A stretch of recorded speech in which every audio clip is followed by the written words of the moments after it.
man, where did that grenade come from that killed me? Did you see how that, like, I did that barrel roll and then hit 2 guys and it all blew up? And wow, that was awesome. He just got sniped and then cartwheeled over the side and then got run over by a warthog. We flipped 6 times in the air, landed it, and kept going. So it's sort of fun that with save films, that single bullet that comes in that's actually gonna kill you that hits, then to actually watch blood start coming out and to see the guy get shot back, to watch that in slow motion and to see, look how cool that ragdoll is, look how cool this particle system is, look how cool that looks. It's just fantastic, and it's really fun to see. People can't make things up now. They can't lie about what happened in the game last night. They can't exaggerate. The save film essentially is an automatic replay of every game you play. Fly anywhere you want to in the map, pan around, check things out. The amazing thing about save films is that you can actually relive any moment that happened at any time and look at it from any angle. If you're not quite sure, how did they actually get the flag out of our base when we supposedly had 3 guys guarding it? Now it's easy to go back, watch the film, see what they did. The controls basically work exactly how you would expect them to.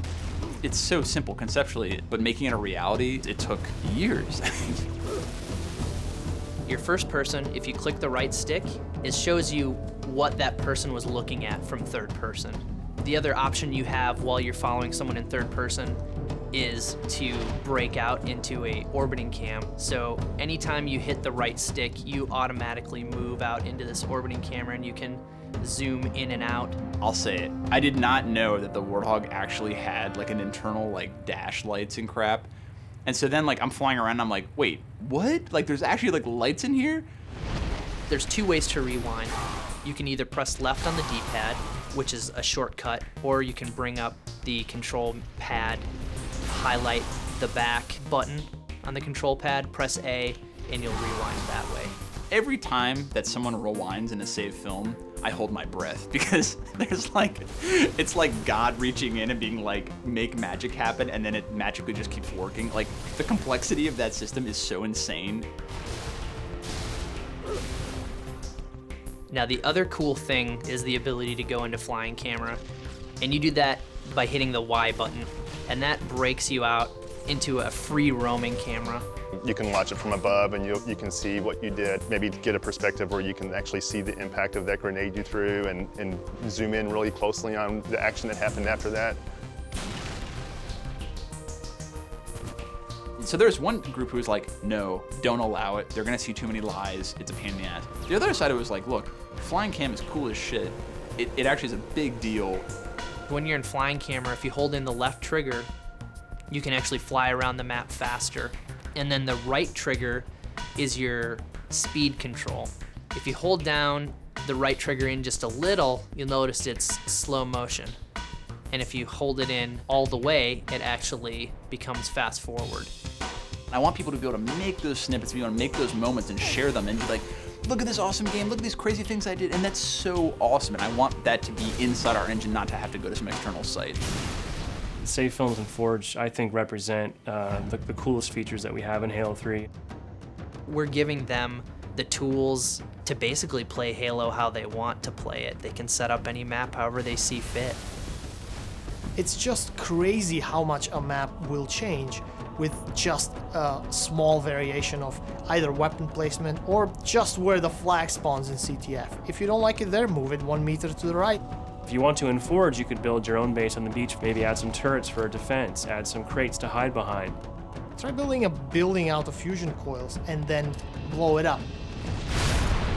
You could have 50 versions of Sandtrap that are each built differently, that each emphasize a different type of game style. Forge is actually an old school Bungie name. It was the name of the map editor for the Marathon games. It's kind of a nod to the hardcore Bungie fans. One of the guys on your team is this partially omnipotent little monitor flying around, dropping weapons for you and holding crates to block enemy fire, picking up your Scorpion and carrying you to the other side of the map. It's like the hand of God that has come and picked up this large vehicle and started slinging it around right in front of this guy's face. Your buddy can drop a bubble shield in front of you, now instantly you're protected. Maybe now you'd like to go on the offensive, ask your buddy to drop a Spartan laser for you. Next thing you know, you've got a laser in real time. Once we realized we could do something like that, we're like, This will be the mother of all multiplayer matches. You can manipulate everything on the map. It's not just weapons and grenades and vehicles. It's spawning. It's where the flag sits. It's where the turret sits. It's every single object in the level.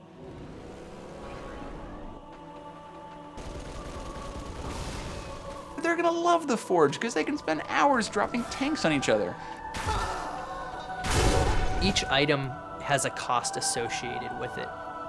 You have only so much Halo currency to spend on a particular map.